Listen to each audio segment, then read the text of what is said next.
Hey everyone, Farmington Mayor Nate Duckett. On today's episode of the Mayor's Table, we're speaking with the Executive Director of Visit Farmington, Tonya Stinson. She's here today to give us a breakdown on what's happening here locally in marketing our community broadly, how you can get involved and build the hype behind the brand that is Visit Farmington.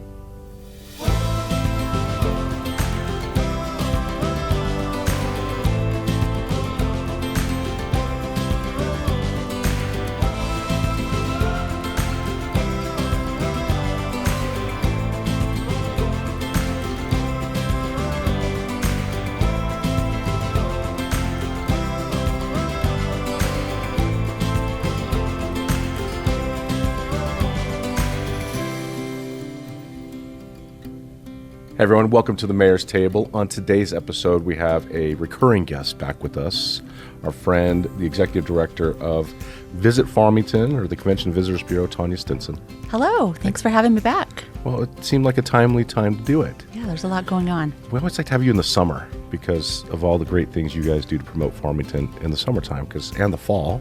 Right, anymore year-round, but you're right. It just feels more energy, right now, this time of year. We're all excited to be out and about. It is beautiful, too. I've really enjoyed this first weeks of summer. Or is this even summer yet? Not technically, but you know what? It just feels like it. School's out, right? Yeah. Summer. Yeah, Memorial Day's already happened. Yeah. Riverfest was already here and So gone. we'll just call it summer.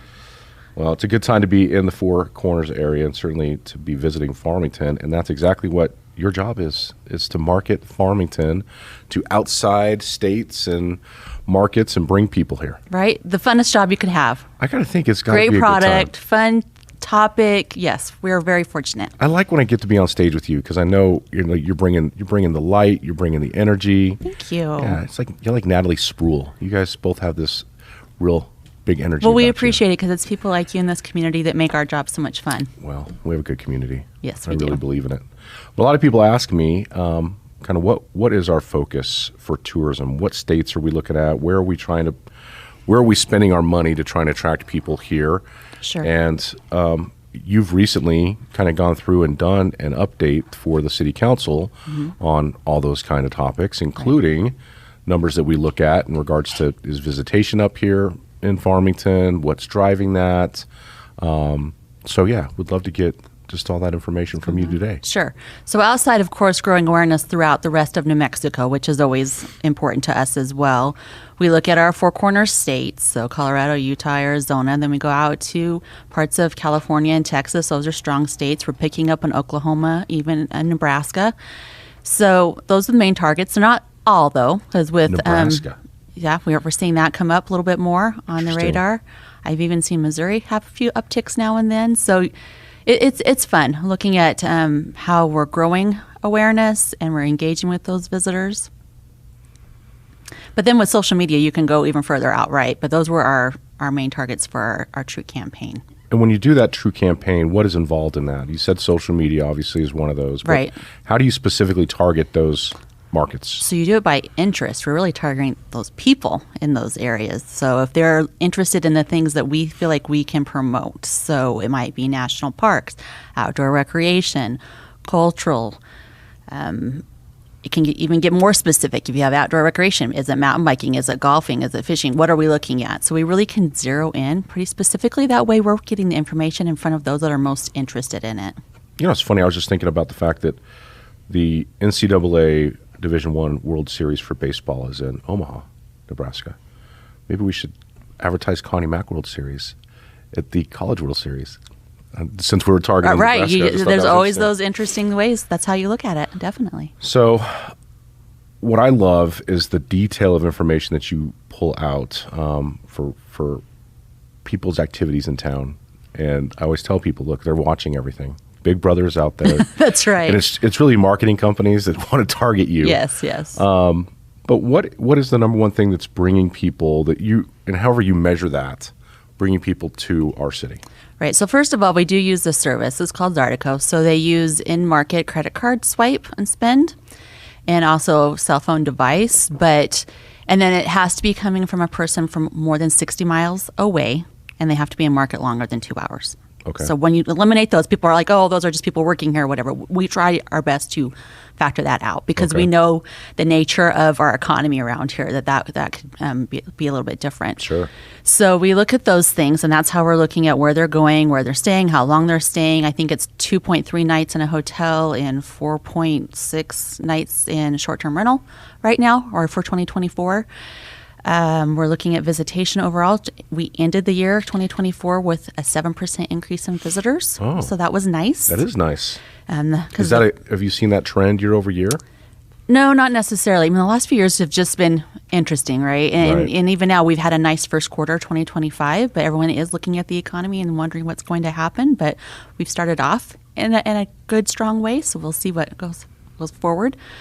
But those are the types of things we're looking at, how long they're coming, where they're coming from, where they're spending their time, where they're spending their money.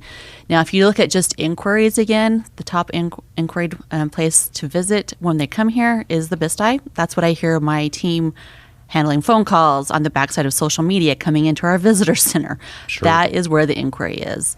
But then there's other things as well. And we have been running separate campaigns for Pinning Hills Golf Course, and we worked with the staff out there to look at 2024. And at the end of the year, it showed a 15% increase in rounds of golf. So that's always nice. Well, I'll tell you what, this past week, every day that I drove by there, I mean, the parking lot was full. Oh, excellent. So, yeah, it's getting a lot of traction out there. Good. Yeah. Well, it's nice to have such a beautiful course. And then the other courses in the area to package with it, right? Sure. Say, come here and play multiple courses. We just had the state golf tournament here, and so that was wonderful and good exposure for our courses and the rest of our community. And they'll be back next year. Yeah, they'll be back next year. And then when those families come in and watch their kids play golf, they see how wonderful our area is, and they think, hey, we should come back on our own time, too. So those are great opportunities. Well, I think this is a credit to you and your team, because it was 2014, 15 when we began the Jolt Your Journey campaign. Can you believe how much time has gone by already?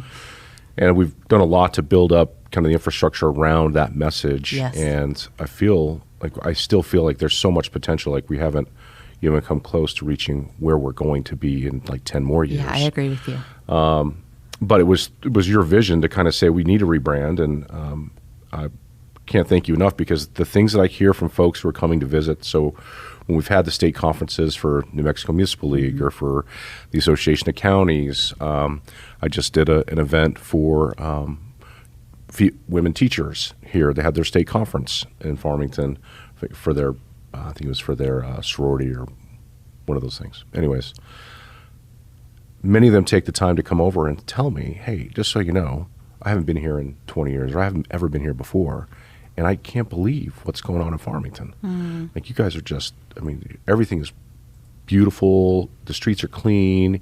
You have all this local retail and economy that's just burning along. I go, we really need this in our town. How did you guys do it?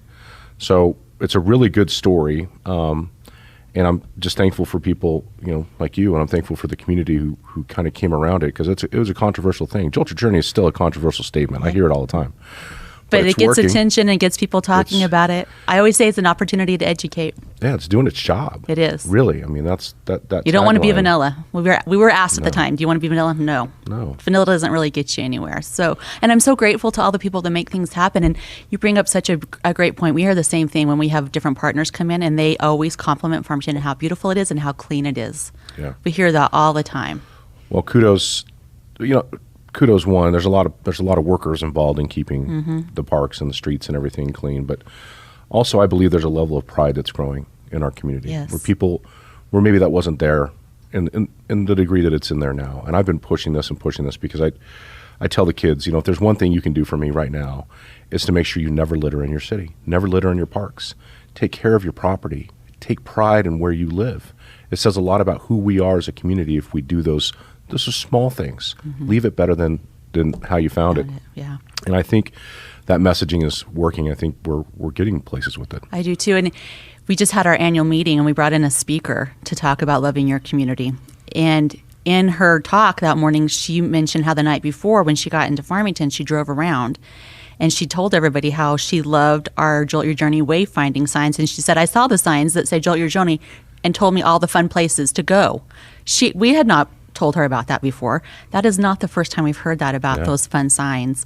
And I think we had a visitor just within the same week mention that same thing too. So again, our visitors connect with that messaging. They connect with the things that are planted throughout the town that relate back to it. And we're so happy when we hear that feedback. So you're challenging the process. And one of those things that I know you're working on, and actually it's coming up here pretty quick, is the SERVE program. Yes.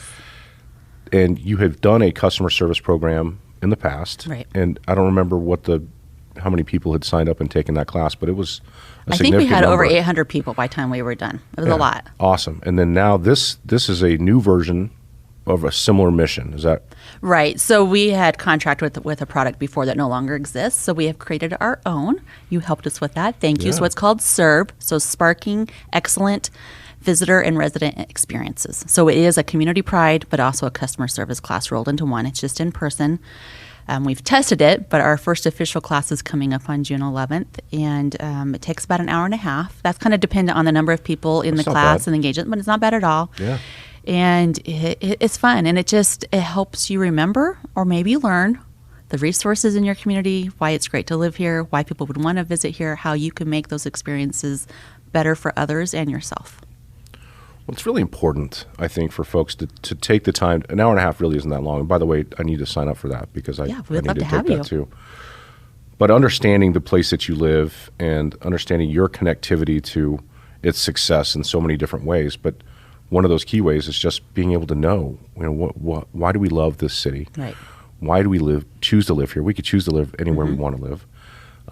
What makes it special? And then share that story with individuals who are visiting here. Right. Because, the famous story is people would come here and ask, what's their fun to do in Farmington? And they say, we'll go to Durango. Right. Which, by the way, Durango's a lot of fun. I get it. Yeah. But there's a lot of things here that I believe has really taken shape. So right. When people spend all the time, and we did have this experience. We go to travel and adventure shows around the country, and I had a team member there, and these people walked up. I think they were from Germany, and they had been to Farmington, and they had made this great trip, and they walked into the hotel, and they were checking in, and then the person said, "Why did you come here?" That was the first words. Why did you come here? And so here we had to have our visitors from Germany tell our local all the amazing things of why they would come here. Right. So that's just a little bit of a mind shift that we want to change, right? Because Absolutely. You're going to find what you're looking for. And there's a lot of great things to find. And we just want to open people's eyes to that because it can make such a huge difference in your own experience living here and in the experience of others people that are coming here. So I just was contacted by a realtor there's a family moving back to Farmington who had lived here, and they moved to California, and now they want to come back, and their commentary was basically built around, I don't even think we realized when we lived here before how much there was to do, and now you can see what's happening. So Excellent. Kudos, yes. So the SERVE program, how can people sign up for that? They just call our office. Okay. We make it pretty simple right now. Nice. And so it's very affordable. If you're a Visit Farmington member, you get 2 free registrations a year, and then it's $15 a person. And if you're not a member, we still have you. It's only $25. Very affordable. And this is great for employees, for restaurants, for hotels, for anybody, any business. Just even residents. Any We've had business. just plain, just residents, not because it's their job. It will make your experience living here, and you're happier at work. And then when you're happier at work, your employer is more successful. Everything's more successful when you open your eyes to how much you do love your community and how much there is to love about it. What I find, Tonya, is that individuals who are engaged in their community typically love their community a lot more than people who choose not to be involved. So this is really good opportunity for people just to take a small step into that direction and learn about it, and then find a place where you're passionate and you can serve. And for example, River Reach Foundation, we just come out of Memorial Day weekend, and the hundreds of volunteers that it takes to put on that event. That's a lot of passionate people who are dedicated to seeing that. Right, and then you're surrounded by like-minded people that you enjoy too, right? Yes. And then maybe if something isn't quite to your liking, help see how you can fix it. Sure. Maybe you can be part of the solution. Yeah. Seek to or understand. Or if you love to do something but it doesn't exist, doesn't mean you couldn't start it. It's true. We have a really fun, I think, new program that we're going to be doing at the museum. And this, again, is a part of this vision of making kind of Farmington the centerpiece of your outdoor adventure plan, Right. and looking at what is currently being called the Story of Farmington, but it's a permanent natural history exhibit.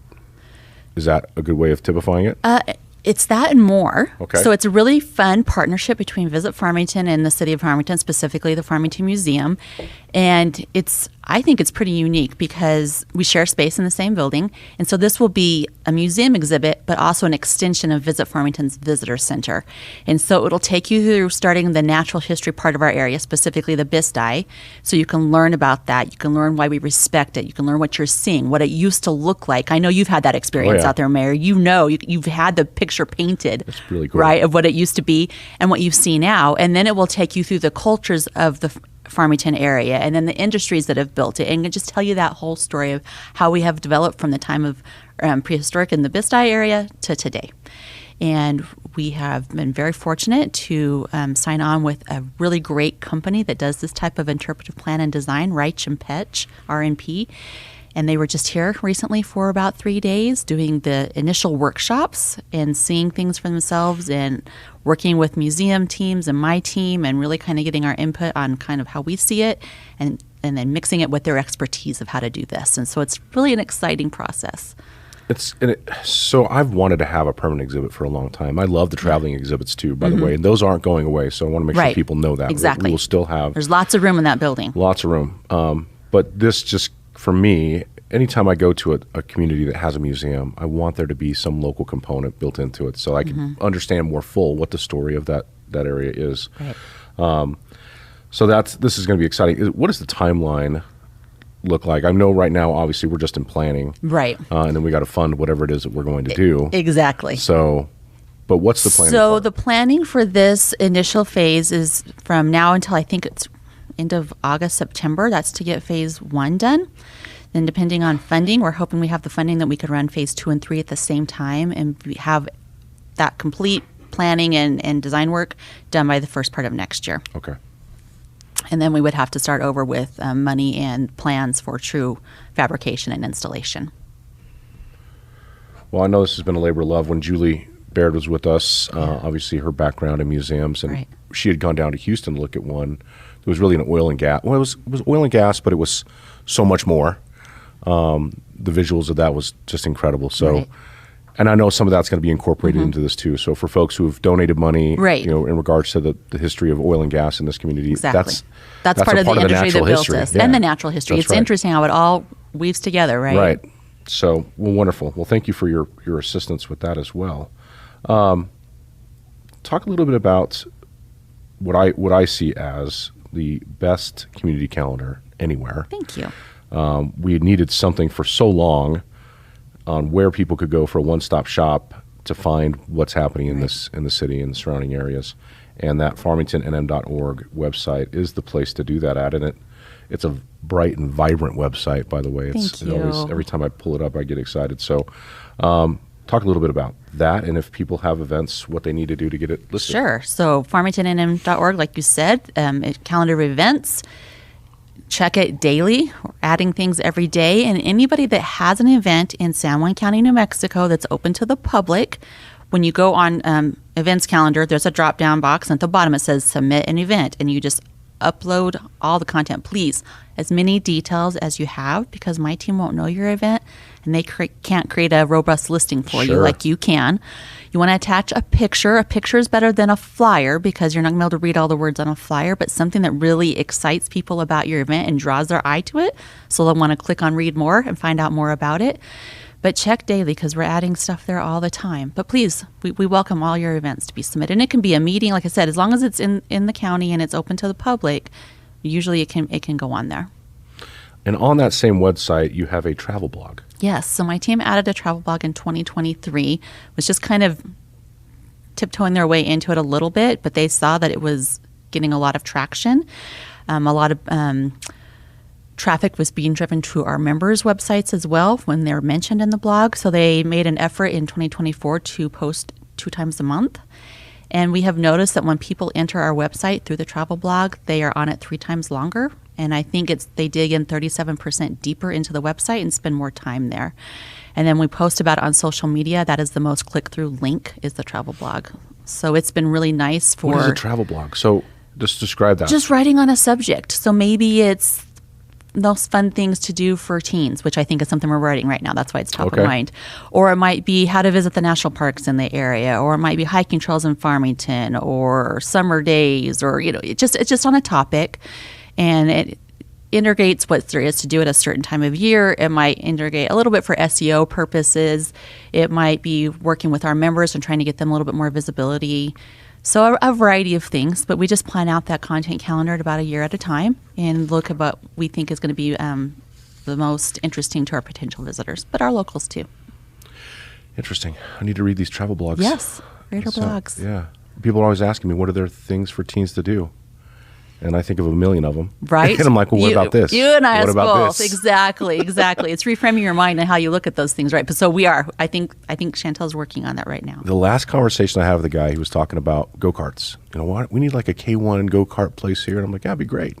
But I don't know if our market has enough people with $50 every Saturday to go spend at the K1, because it's not cheap. Sometimes I don't know if the you've been to price those point places. matters, yeah. Especially in our market. I think it matters a lot. So a lot of low-cost outdoor adventures await you here in Farmington, but always looking for businesses to come in and help fill some of those gaps for those pay-for services as well. Well, great. Well, I think that's going fantastic, and I push people there every week on the radio show because I want people to know. I mean, these are the things that are going on. And that's how you stay informed, and that's how you get excited, right? That's exactly right. And we have to remember, when people are organizing events, it's a lot of work, and it costs a lot of money. And then when people don't support them and show up, then they go away. So we all have to be committed to that. And those startup businesses, too, we have to keep them going so they can grow and do all the things that we hope that they can do. That's a very good point. I mean, these things don't make themselves. They don't run themselves. It takes people who are taking a lot of time and energy to organize, to find something and grow it so that it becomes a major attraction. And, we've got a few of those here. Riverfest is a great example. Yeah. Love to use that one, but it takes a lot of people to do it. So one of the things I wanted to make sure we talked about is being an ambassador for your community. And it doesn't include just making statements about why you love to live there. It's your physical actions that are investing in what makes our city wonderful. Right. And I think those events play a big part in that. That's why we launched the Love Where You Live Challenge at our annual meeting too, and it was kind of to inspire people to do that same thing. Pull out, and we've kind of incorporated that into Serve as well, because we want to keep that going. But it doesn't have to be a lot. You don't have to do it every day or every week. What's doable for you? But sometimes many of those things are free or very low cost. You just have to commit the time to do it. But it makes a big impact on you and them. Well, then many people say in a congregation about 10% of people are the ones who show up to everything to do everything, and I actually think it's lower than that. It seems like it's the same people at every event doing everything all the time. I know. There's so many civic organizations that need support, whether it's Kiwanis or Rotary or Civitan. Encourage people to take a step out of their comfort zone and go get involved with them, see what they do. They run a lot of these. The 4th of July is I believe it's a Kiwanis event or a Civitan event, Freedom Days. Right. But that's what those groups are designed to do. The Memorial Day flags, those are all ran by Rotary. Right. And so if you see those things and it appears like it's something you would love to do, please contact these groups. We have to continue to fill the ranks of membership. Yeah, our younger people. Let's get our younger people involved. Yes, because there's people who are getting tired. It's true. It's true. And then, you need that new energy and that new perspective and that new enthusiasm to keep things going. Yes, things have to adapt to the times for sure. Tonya, one of the things that they use on the social media threads is the pound sign. And I know that's one of those that we've worked here, Play Farmington, Live Farmington. I guess they call them hashtags. Hashtags. For me, it's a pound sign. I know. We're showing our age, man. I know. Hashtag Jolt Your Journey, hashtag Visit Farmington. Why are those things important? It just helps bring it up on the search, right? Okay. And then it just kind of helps sell your brand too, top of mind. Those types of thinking and hashtags are fun. They're very specific and unique to your community. So, I see that unified. I know, I'm going to give a little shout out to Sycamore Community Center. They're amazing in using the hashtags. I appreciate all the content they push out and how they incorporate the hashtags in the brand and everything they do. Great job out there. Yeah. That's a good point. I used to do that a lot, and now I've tried to stay away from the social media. I know. I preach the put your phone down message now, but when you're out there doing something fun, it is good to encourage this community to share their experiences, and it just builds the brand. Yes. I agree. Yep.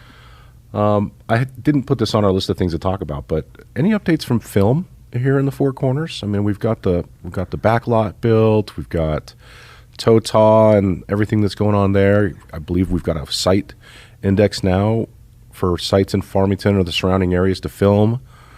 Oh, you mean like film locations and photos? Yeah. Yeah, there's a database of those. Anything going on with film? So I really just handle the permitting side. Okay. So that's where I'm mostly involved, and that, it comes and goes in waves. So I do have interest. I've had several people reach out since the beginning of the year, and I haven't heard recently, but I think some things are going to be happening for them soon. Great. So people are just good. It's just good to know that people want to follow the proper process, because you do have to be permitted. There's things you do have to do. It's show business for a reason. There's a business side to it. Right. But we do try to make it as easy and simple for you as possible. Great. Well, I don't have any other questions for you. Is there anything that we left off? I don't know. There's a lot. That's a lot going on. It goes by quick. Yes. And things are I just want people to know there's a positive space here going on, and there's a lot of people adding to it, and we appreciate them.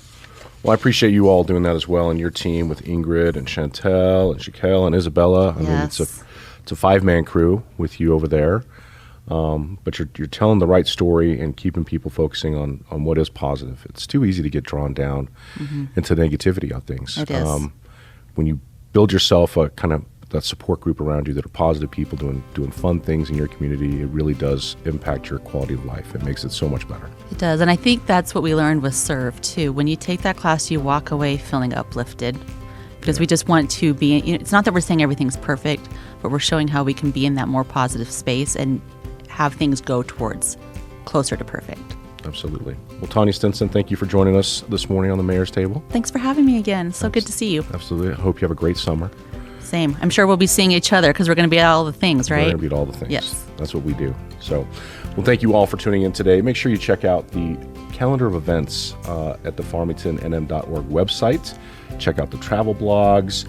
Go out there, have some fun experiences, share your experiences. Let's use the hashtags or the pounds if you're old like me, and continue to just drive that positivity here in our community. So thank you for tuning in, and we'll see you next time here on the Mayor's Table.